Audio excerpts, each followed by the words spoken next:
Ladies and gentlemen, welcome to the Institute of World Politics. I'm John Lenczowski, and I'm the president of the Institute. And it is a great privilege for us to host a distinguished ambassador who has given the world a great contribution to the history of the Holy See and its role in the world.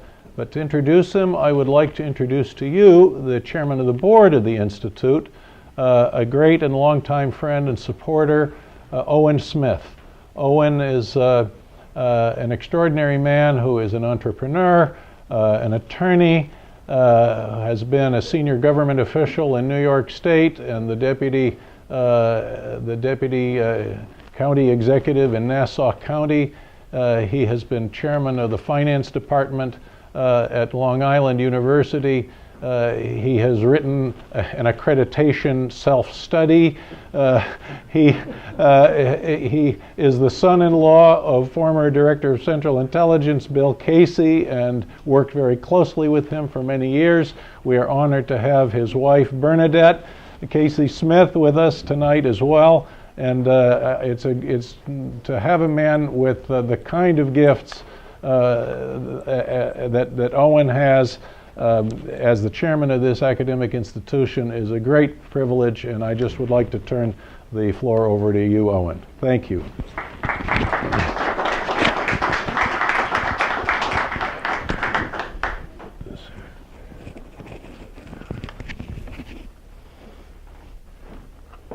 Thank you, Dr. Lenczowski.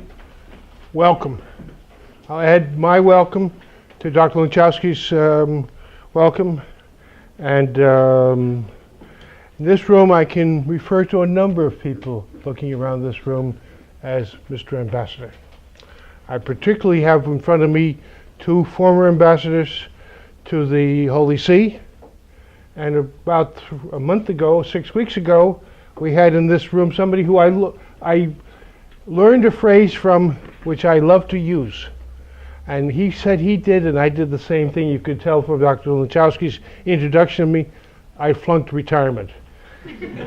Tim Hackett, who is now the United States Ambassador to the Holy See, taught me that one when we were in this room a month or so ago. And it's a great privilege to, I don't think I could handle retirement.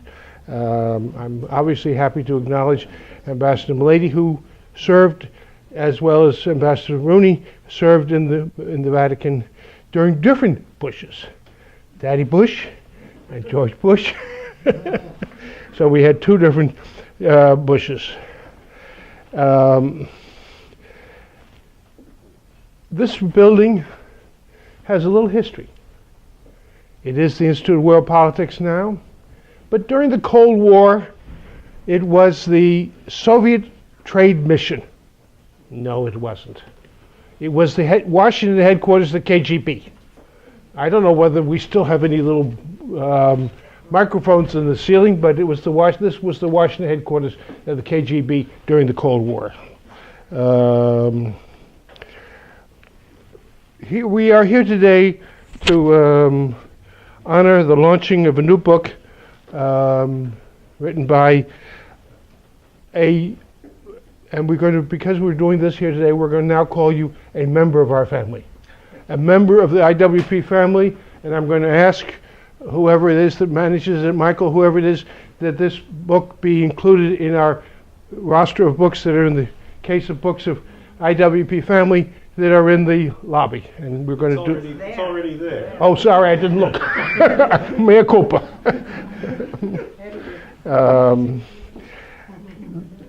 The Global Vatican, it clarifies the history that has been discussed many times in this room. Obviously, in this room we recognize something that a lot of people in Washington do not recognize. The end of the Cold War and the collapse of the Soviet Union didn't just happen. It was planned. Dr. Lenczowski was part of that planning because during that period he was the Soviet specialist on the National Security Council. Another person who we lost very recently who was a dear friend of many of us in this room, was Judge Clark. And he was part of that planning. Yes, my father-in-law was also part of that planning. And as Ambassador Rooney has pointed out, in the late 70s, the world changed.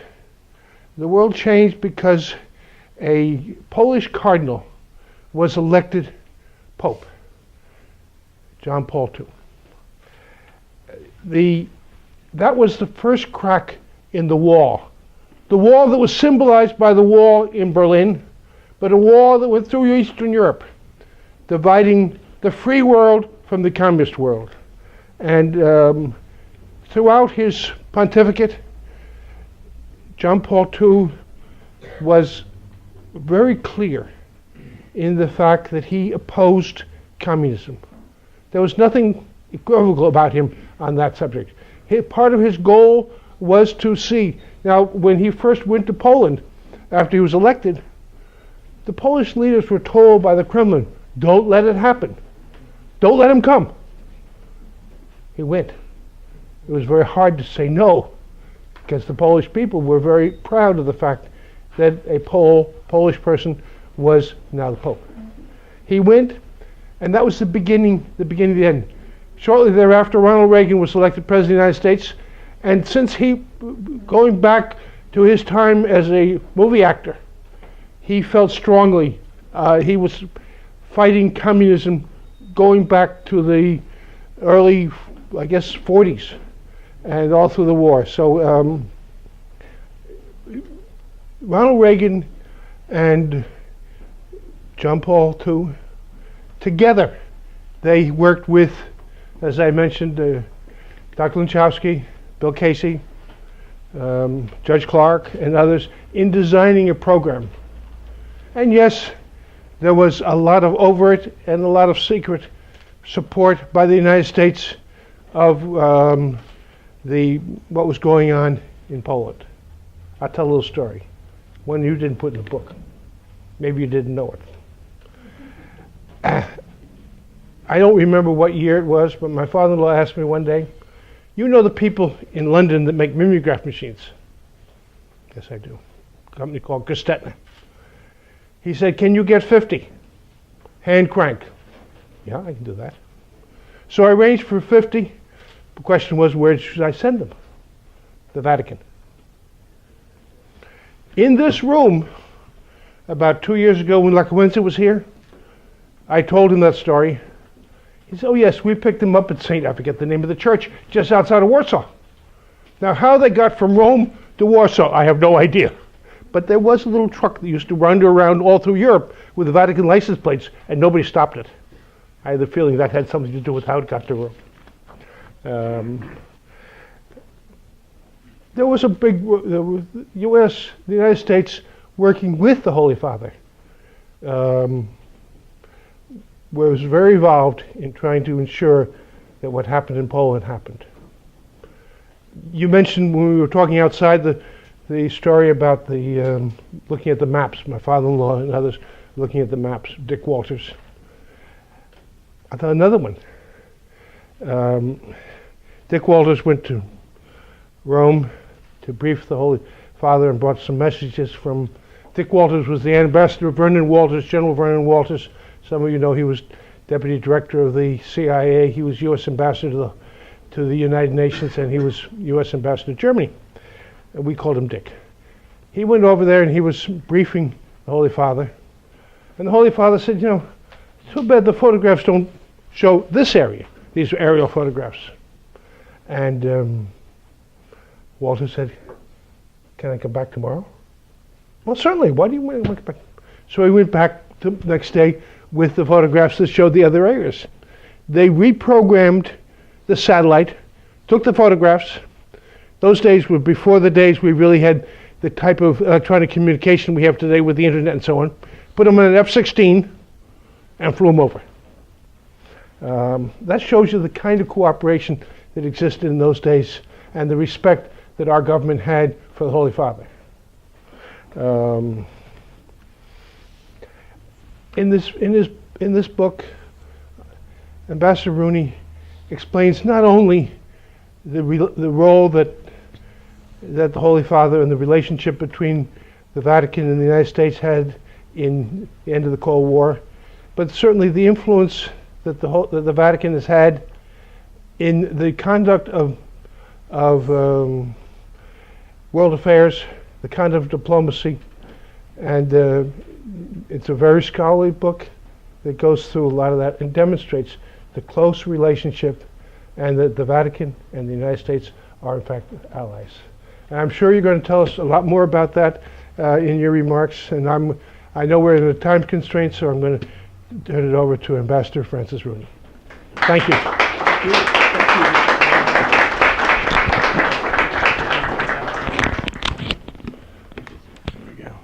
Well, it's a little more than, is that high enough? Can you hear?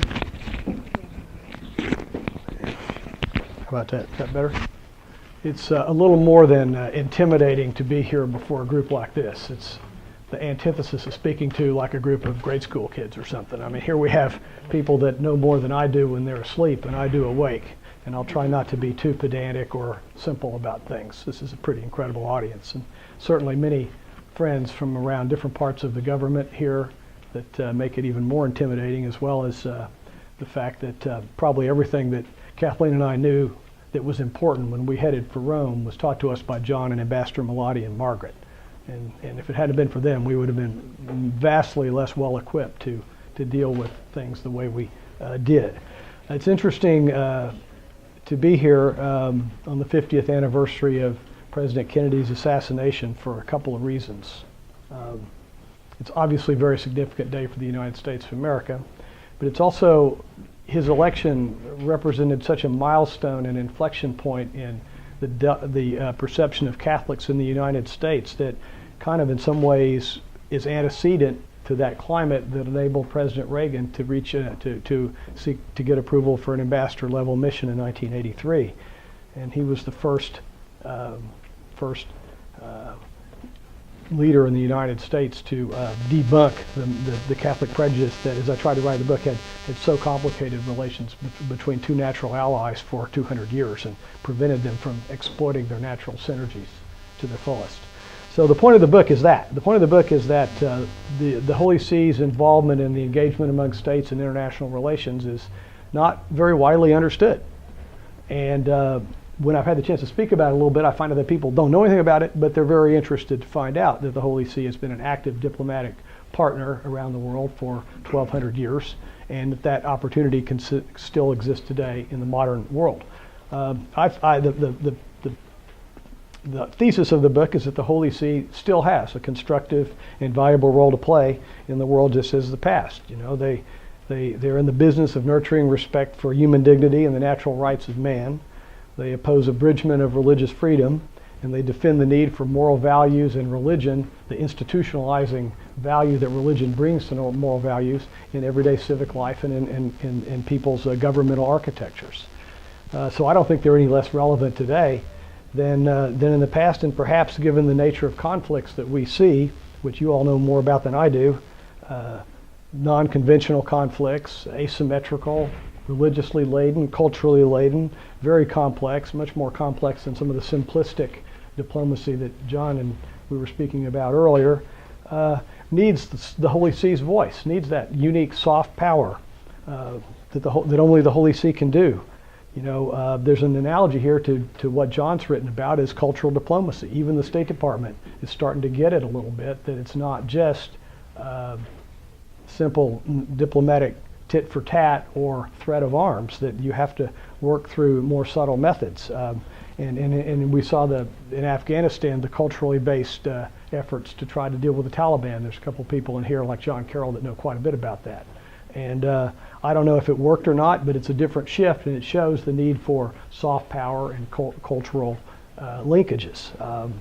So what is soft power? Well, it's that persuasive, non-coercive effort to influence, which Stalin said, how many divisions does the Pope have? And every time I get to talk about this, I say, well, Stalin's long gone, thanks in large part to a few people in this room and a few relatives of people in this room. But the Pope's still here. trying to enforce these fundamental values around the world when he finds a willing partner like he's had with the United States under President Reagan and a couple of President Bushes. The other thing about the Holy See, they're probably a unique entity because they're a sovereign, but they're non-hegemonic and they're virtually non-territorial. And the third thing is they're not a political organization, so they don't have to take credit for what they do, which enables them to work quietly behind the scenes, some of the examples of which Mr. Smith referred to. So here we have the United States, which is a natural partner for the Holy See, but we've had a lot of ups and downs in our relationship over the years.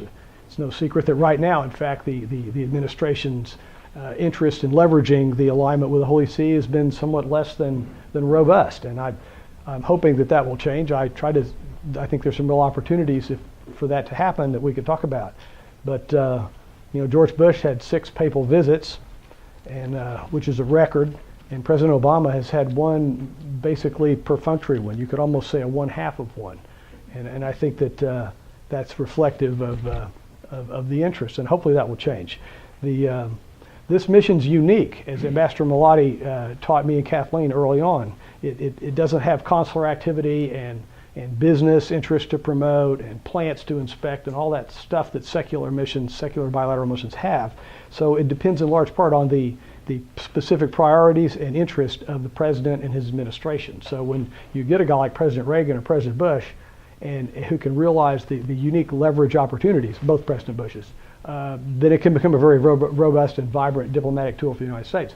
When not, there's not enough things to keep ongoing dialogue with the State Department to make it stay red hot. Okay, we got a trafficking program, we got diseases to work together on in Africa and here and there, but to really get after authoritarian governments, seek to exploit problems and asymmetries between our values and other countries, we need the president to want to do that, to use the Holy See mission. But there's this obvious natural alignment because we're the country founded on inalienable rights of man, the John Locke experiment, which is ironic because John Locke hated Catholics. I didn't realize that till I did the research for the book. But we are the social experiment of John Locke deployed in a country.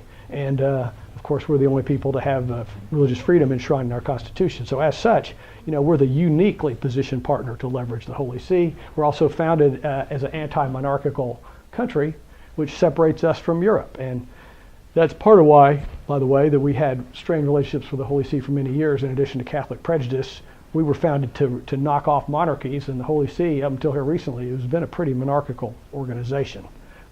That's changing a lot, and I think Pope Francis is going to be the death knell of it. In fact, one thing de Tocqueville said in Democracy in America, that he found an unusual corroboration between freedom and religion in the New World, in the United States, that he certainly didn't see in France. And there's been a great number of studies that correlate moral values and religion with good civic behavior, charitable giving, parenting, and all these things that are very important to the United States. Cardinal Wuerl says that we're a nation of victims. And as a nation of victims, what better partner to have than the Holy See? I thought I might give a couple of examples of the background evolving relationship. And if I start to go too far, just someone do like vaudeville, just grab it. But first of all, Vatican and Holy See are used interchangeably, kind of like saying the White House said or the State Department said, but really the sovereign's the Holy See.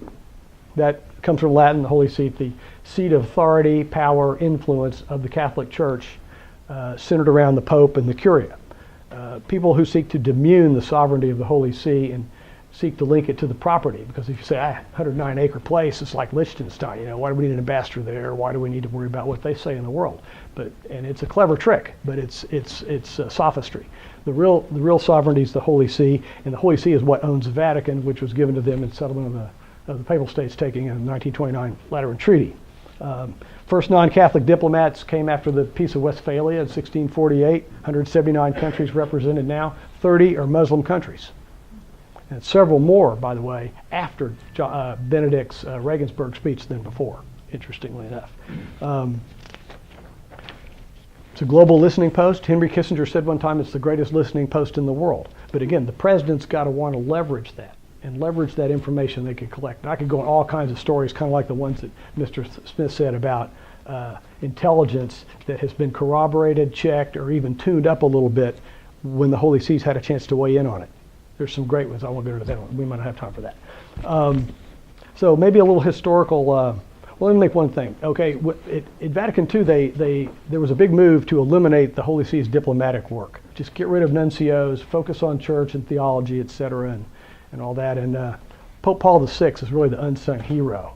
John the 23rd convened Vatican II, but Paul VI made it happen. He was the closer, got all the documents done, and he insisted that they stay in the diplomatic business. His letter in 1969 explained why the Holy See should stay in the diplomatic business, and he said basically the purpose is to achieve implementation of great human hopes, peace among nations, and ensure domestic tranquility and progress in each country. Ensure domestic tranquility is lifted from the Declaration of Independence. I mean, I just think that's fantastic.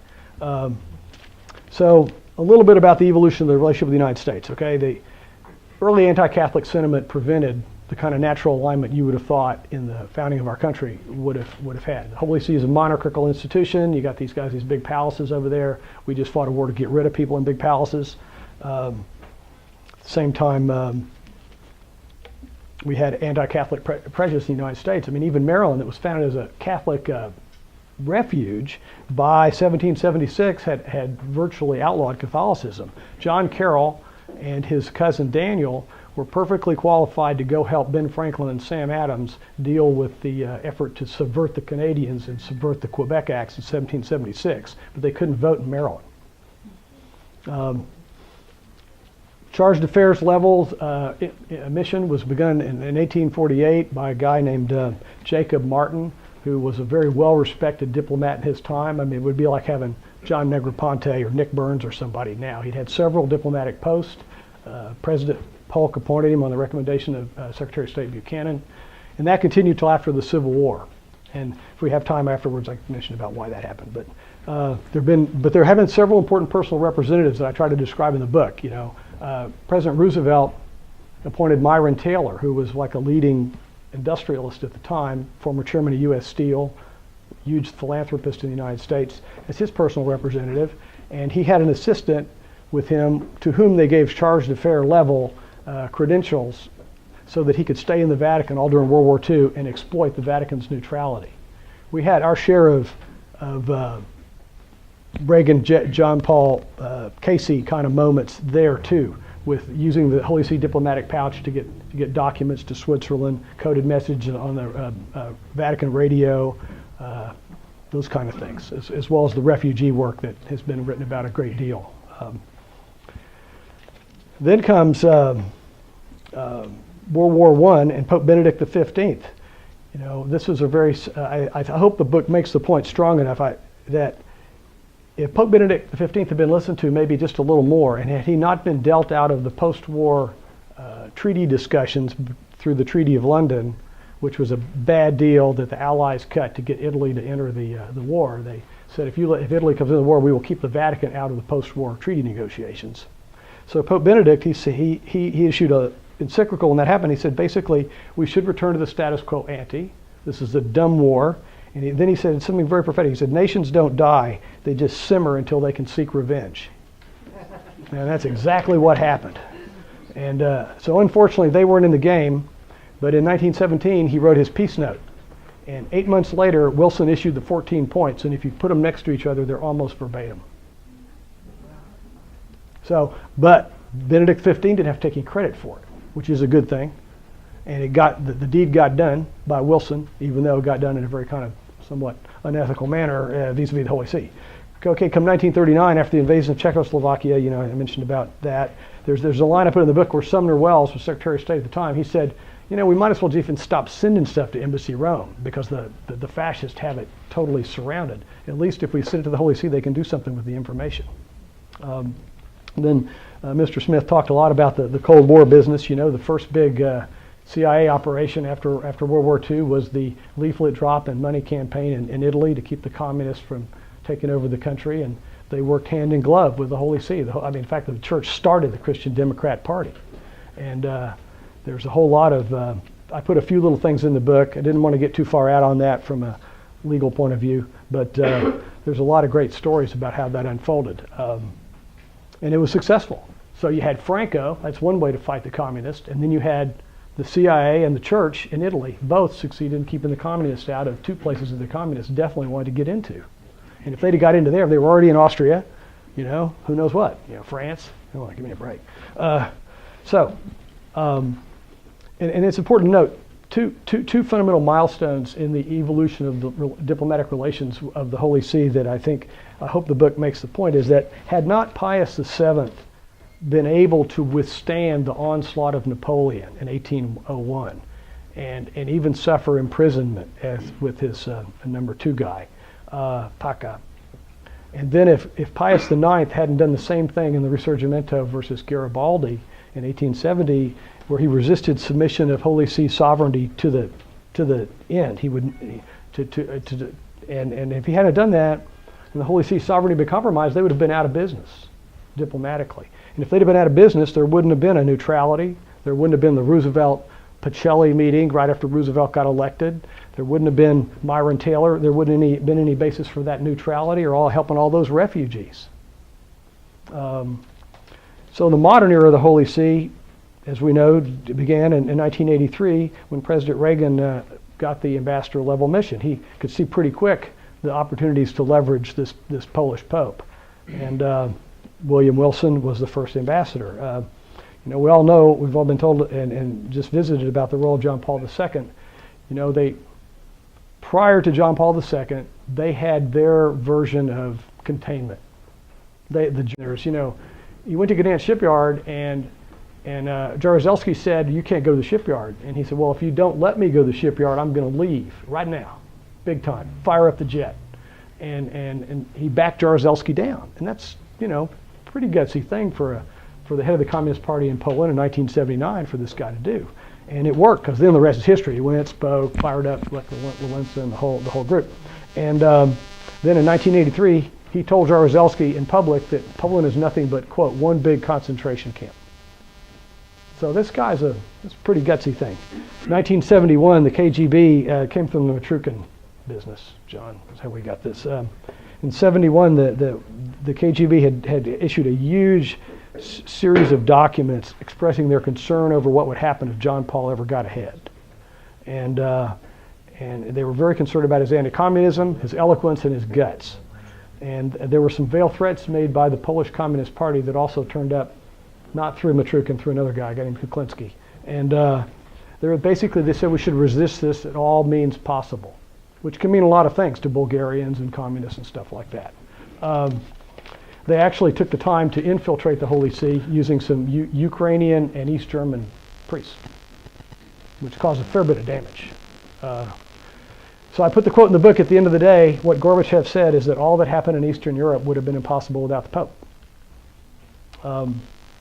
Then I went into, in the book, I go into a little bit about Ambassador Malati. He had some fantastic diplomatic interfaces with the Holy See. I mean, the business about Operation Just Cause, in the conference room at Fort Bragg is, I hope I don't get in trouble for what I put in the book about that, because the military still says it's classified, but it's totally ridiculous because it's sitting in their conference room. But is the letter from the nuncio outlining the conditions under which he will release Noriega to the United States. And I think there's probably more pick that he did that than it is classification, but neither here nor there. The other thing is the business about the first Iraq invasion, which Ambassador Malati successfully defused the tendency among many in the Holy See to speak up aggressively against it. 1994 Cairo Population Conference is another recent example of Holy See power. They squared off against the Clinton administration on the population issues and recruited such unlikely allies as Benazir Bhutto to fight it off, and actually defeated the anti-life planks in that conference. Everybody knows about the unsuccessful effort to keep the Holy See from opposing the second Iraq invasion. They were very vocal. Cardinal Chegaray went to see Saddam and said, look, this guy Bush isn't kidding. Cardinal Piolagi came to see Bush and Condoleezza Rice. And he expressed a few fears that I'm Bush appointee. Okay, I don't want to get too far out in the weeds on this, but he said 3 things, and I think they're worth thinking about just a little bit. It's religiously inspired civil war based on an intractable schism among Sunnis and Shiites that goes back to Hussein in the 8th century, and you're not going to do anything about it. Second, that you're going to see a huge increase in the persecution of Christians This persecution of Christians in the Middle East is a relatively recent phenomenon. It started along the time of the Iranian Revolution. I mean, you go back to Baghdad, even as late as the 1950s, had a lot of Christians and Jews living there, and it was a very pluralistic society. Iran, a couple of times I was there before the revolution, had one Jew and one Catholic in the Majlis. But anyway, neither here nor there. The last thing he said was that they were going to be doing for Iran what Iran couldn't do for itself.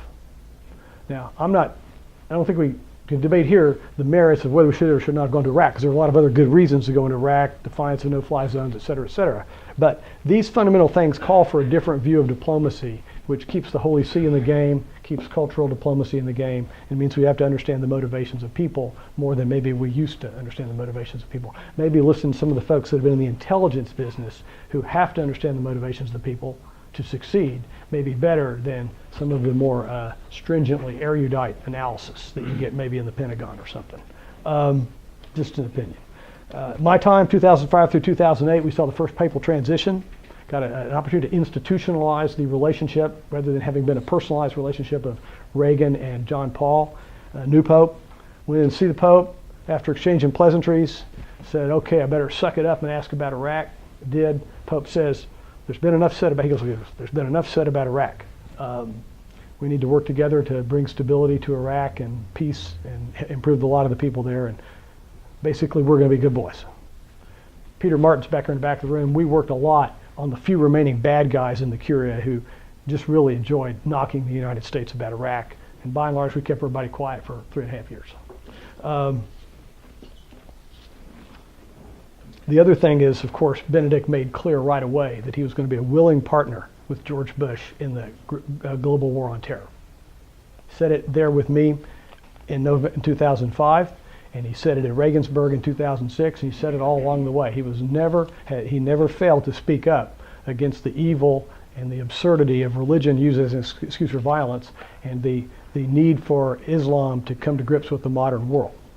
And so come to Regensburg. This is kind of maybe the highlight of Pope Benedict's time for diplomatic interchange. He, as Colin Powell used to say, called out the elephant in the room, and he used soft power leverage in a more blunt and candid way than I think any political figure has ever done when he made those comments. And he took a lot of grief. In fact, the whole world descended down on the Vatican that day, and everybody's real nervous, and there's press everywhere. I mean, it was like a papal transition over an issue. And the Vatican was duly nervous. In fact, some of the monsignors I went over to cultivate to get some information insisted on that we walk out and do it because they were afraid of who might hear or who might be bugging who inside the Vatican. And of course, President Bush only wanted to know two things. Did he mean it? And is he going to stay the course? That was the instructions from the White House to find that out. And they were happy campers to find out yes on both of those. So since that time, appeasement never works, right? Certainly, I think people in here would agree with that. 38 clerics got together, had a seminar among themselves, and decided that it's time for Islam to seek consonance between the teachings of the Quran and the modern world. That's a start. There have been all kinds of inter-religious dialogue programs started up. Holy See is a natural leader for that kind of program. We did a lot of them in our embassy. I think the embassies continue to do it. Georgetown's been a leader in that area. And somehow or another, you've got to use these cultural diplomacy and soft power skills to find common ground and reduce the number of people who are going to turn to terror. And then we kill off the rest of them. Abu Dhabi opened up diplomatic relations, and King Abdullah of Saudi Arabia came to see the Pope. Now, it doesn't mean there's any religious freedom in Saudi Arabia. I think Catholics still have to go to church in the French embassy, but it's pretty dire, and there's no reciprocity. But it's a start, and you're fighting this thing one step at a time. George Weigel called Regensburg the most important papal pronouncement since John Paul's UN speech on human rights in 1995. Obviously, Christian persecution continues. As late as last week, North Cairo Church blown up. 2009, or 1st of January 2010, they blew up the cathedral in Alexandria as the Pope was giving his Day of Peace message. So, you got to wonder if there's a strategy there or something. So the other big principle about Holy See diplomacy, besides seeking to keep violence in its proper place relative to religion, is the opposition to secularism in the West. And I think we need them there too. I think that the history is that bad things happen to governments when there's no moral values in people's life, and religion is a great way to institutionalize morality and make sure that it has a consistent seat in children's education and our daily habits. So when you demean moral values, you demean religious freedom, and as we were just talking about earlier, has happened in the communist era. The first thing they want to get after is religious freedom and freedom of the press, to start to oppress their people. And the big bogey is the Catholic Church, because it's the one that's got the organization. So if they could take down the big guy, get the rest of them easy. Hitler knew that. Hitler went right after the Catholic Church, and after he got them, went after the Lutherans. And the Lutherans said, "No, he's just going to get on the Catholics." Well, no, he didn't. He didn't stop with them. Stalin said, we'll leave the Orthodox alone. We're going to get after the Catholics. Orthodox said, okay. Well, it wasn't very long before he got after the Orthodox too. And really, since that time, I think there's been elements of the Orthodox Church that are just about as useful for the government as the KGB or the GRU was. So here, come towards the end, 2008 at the White House, Pope Benedict's there with George Bush. George Bush gives a speech talking about how much he admires the Holy Father. And Pope Benedict gives a speech referencing our founding principles and the, quote, self-evident truths on which the United States is founded. There again, the Declaration of Independence or something. These guys are reading our stuff. And those speeches, I checked this out with the White House, or like Joe here, people were at the White House. They were totally unchoreographed. There is such a natural alignment between these two people that they could say these things without even communicating, having staffs communicate or anything. So now we got Pope Francis, and I'm going to be optimistic about him for a few reasons. I'd like to close with that. When he came out on the deck after he was picked, he quoted Ignatius of Antioch, the 2nd century bishop in the Levant. I think and just like Pope Benedict gave the speech about the dictatorship of relativism the night before they picked him, this guy comes out and makes a statement that shows what you can expect of him. He quoted Ignatius and said, "We have not only to be called Christian, but to be Christian." And this guy in the 2nd century was worried about distractive trappings and process that might detract from the real mission. And I think he's proved that he's ready to focus on the real mission. So, he's not a European guy, he's not Italian, so he can go after the Curia. That would be a huge improvement in things to knock off that last vestige of monarchy. Cardinal Wuerl is called for like American executive kind of management and cross-functional skill leverage in the Curia. That'd be a great idea. He's also going after the Vatican Bank. I read all this Vatican Bank stuff for the book, and the money vows investigations that they did, this consulting firm that teaches people how to set up their procedures to avoid money laundering and tax evasion. And the Holy See adopted all that, but they had no process for audit or enforcement. So I thought, this could be my luck. I'm going to say, oh, wow, Holy See's done all this, they're doing all this great things, and then come to find out there's a huge scandal by the time my book comes out. So I left all that out of there. And in fact, there was a huge scandal just a while ago, something like $30 million. So, but I think he's going to fix that, and he's got some good people involved in it. The third thing he did was, he's talked about social justice, and social justice is not the enemy of good diplomacy. In fact, you can make an argument, we're talking about a little bit today, Peter and I were, that to really build a democracy, you've got to have educated people, and you've got to have a middle class, and people have to have food in their belly, la barriga vacío, and you've got to have employment. And so when he talks about these things, needing these things, I think there's a real opportunity to leverage what this guy's saying and tie that into U.S. work, especially like, say, in Latin America, where we could take what he's saying and use it as a diplomatic focus and reorient some of our efforts away from capital goods projects and things that really normally just enrich corrupt elites down there. And I've got a little personal experience in that. The other thing is he's appointed a great guy as Secretary of State. And I did a stop the presses and tuned up the book right at the end, because Pietro Parolin is really one of the smartest and most careful diplomatic voices in the Holy See. And if his health's good, which I've heard he was ill, he should be fantastic. He's just finished a tour of duty in Venezuela, where one of the things Chavez did while he was still alive was blow out his front door one day just to let him know who meant business. So Parolin's been around the track a time or two. Of course, so has the Pope. Spent 12 years opposing the Kirchner governments. He was around during Vidala's time, spoke out. So I think the guy's got his stripes and be willing to speak up.